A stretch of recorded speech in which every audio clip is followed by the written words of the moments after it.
பாருங்கள், மறுபடியும் சக்கரவள்ளி கிழங்கு வைக்கிறதுக்கு கொடியெல்லாம் பிடுங்கிட்டுருக்கேன்.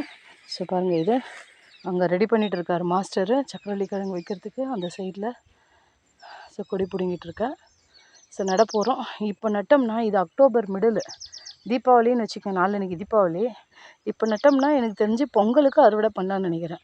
ஏன்னா போன வாட்டி ஒரு 2 months பேக்கு ஜூலையில் பண்ணோம், அக்டோபரில் அறுவடை பண்ணோம். நல்லா வந்துச்சு. விற்றுட்டோம். கொஞ்சம் நாங்கள் வச்சுக்கணும், கொஞ்சம் நிறைய விற்றுட்டோம். ஸோ 2 ரோக்கு தான் போட்டோம். அதுவே எங்களுக்கு வந்துட்டு கிட்டத்தட்ட 20 kg மேலே வந்துச்சு. ஆனால் பட் தூரமாக வச்சோம். இப்போ எங்களுக்கு ஒரு கிளியர் ஐடியா கிடச்சிருச்சு எப்படி நடணுன்னுட்டு, நிறைய ஈல்டு வரத்துக்கு.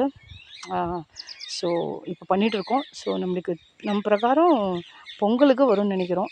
இதுக்கு ஏதாவது கொப்ரா போடணுமா? கொப்ரானா ஃபெர்டிலைசர், உரம் போடணுமான்னு சொல்லிட்டு தெரிஞ்சிச்சுன்னா தயவு செஞ்சு பண்ணுங்கள்.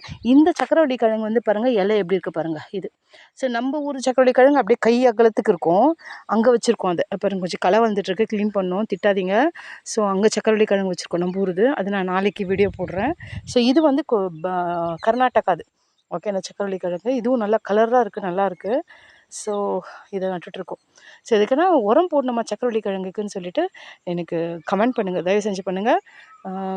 ஸோ நான் உங்களுக்கு லைக் பண்ணி சப்ஸ்கிரைப் பண்ணுறேன், உங்களுக்கு சேனல் இருந்துச்சுன்னா. பாய்.